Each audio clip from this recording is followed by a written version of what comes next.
Hello and warm good evening to you all from SMC global securities limited. मेरा नाम गौरव श्रीवास्तव है और आज हम जिनका इंटरव्यू करने वाले हैं वो ऐसे शख्स हैं जो पूरा साउथ मुंबई को हैंडल करते हैं। उन्होंने एसएमसी में पिछले कई सालों से अपना कंट्रीब्यूशन दे रहे हैं। वो पहले ब्रांच मैनेजर थे और अब एरिया मैनेजर हैं और पूरा साउथ मुंबई का जोन को हैंडल करते हैं। इसके अलावा अगर बात करी जाए तो उन्होंने मार्केट को कई सारी जगहों पे देखा है। जब 2008 का लेमन ब्रदर्स हुआ था तब का भी उनका एक्सपीरियंस है और कोविड का जो बेस्ट एक्सपीरियंस उनका है उससे भी मार्केट में उनको कई सारे एक्सपीरियंसेस उन्होंने देखे। तो आज हम कॉन्वर्सेशन करेंगे मिस्टर सचिन सावंत सर से। Hello. Sir, good Hello, Gaurav. afternoon. How are you? Very absolutely fine, sir. It's an honor to meet you, sir. Thank you. So, sir, what are your experience? First of all, let us know your journey in SMC. We all want to know about it.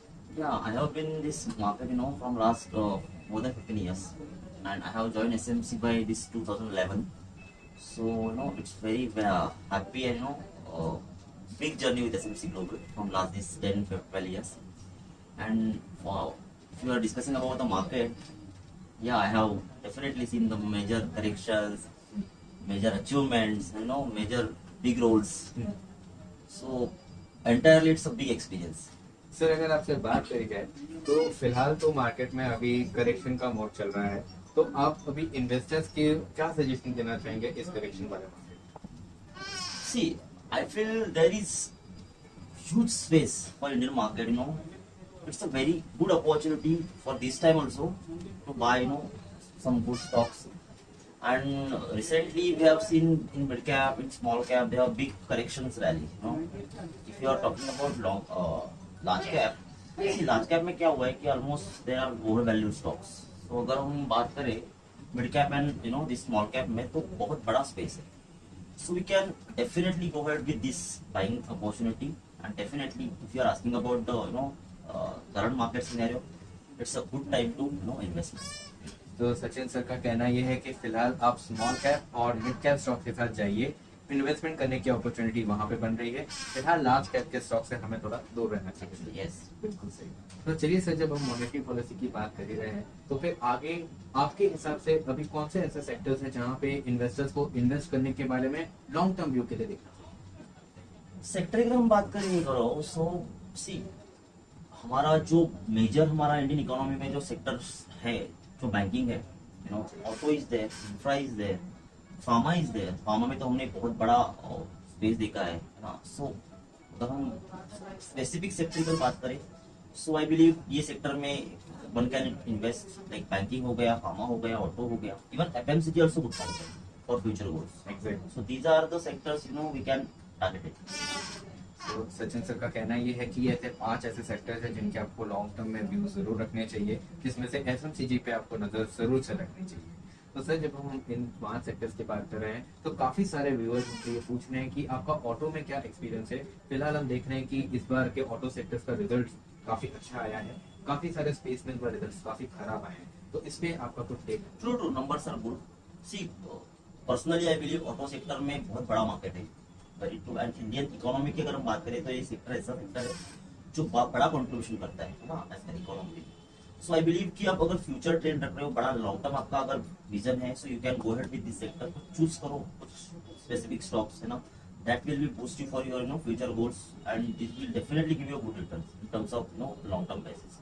And apart from this, जो मैं हमेशा एक example कहता हूँ, अगर आपको royal Enfield का अगर नाम सुना होगा, सो ये एक इस सेक्टर का ही है ना एक मटेरियल है।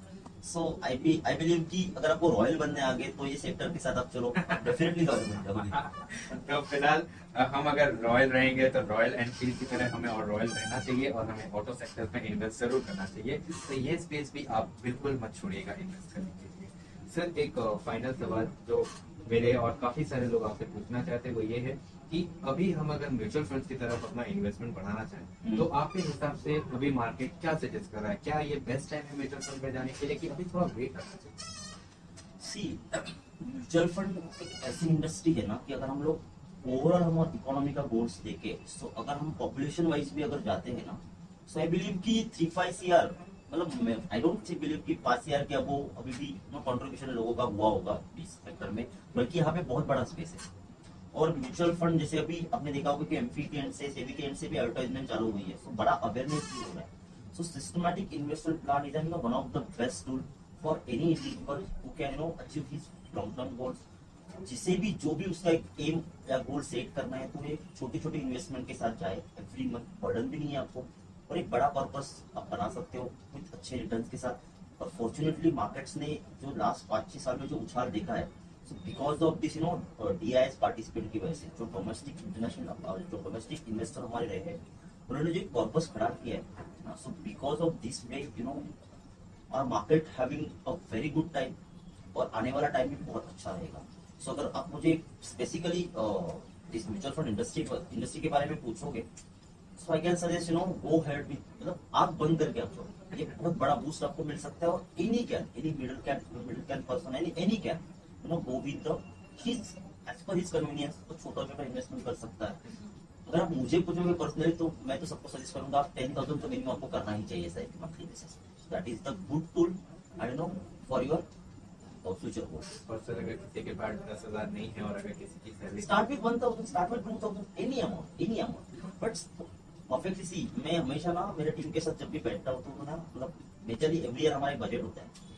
सो हमेशा हम एक यूके का एक कंसेप्ट की बात करते हैं कि हमारे पास जो कल्चर है उसमें क्या है कि हम लोग पहले EMIs भरते हैं, जैसे हमारा सैलरी डेट होता है तो हमारी EMIs भरते हैं, बहुत सारी चीजें ना पहले स्पेंड करते हैं और जो बचा हुआ अमाउंट रहता है ना फिर we are thinking about sir भाई पूछते हैं एडवाइजर से हम कहाँ पे इन्वेस्ट करना।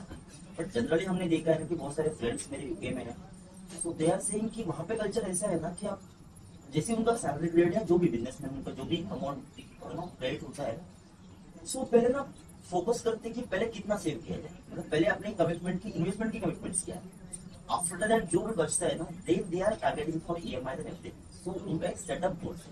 सो आई गेस ये अगर कंडीशन हमारे पास भी एप्लीकेबल हो जाए, so every middle class, so everyone any can achieve this amount और व्हाटएवर उसका जो एम रहा है उसको जो गोल अचीव करना वो थोड़ा जल्दी कर सकते हैं। तो कहना यही है कि आप SIP में इन्वेस्टमेंट करें, भले ही आप इनिशियल इन्वेस्टमेंट स्टेज पर हैं, भले ही आप कैसे भी इन्वेस्टमेंट करें, SIP में इन्वेस्टमेंट जरूर करें और मिनिमम आप 1000 रुपये से चालू करें। अगर आप एक मिडिल क्लास में तो एक्सपीरियंस मार्केट के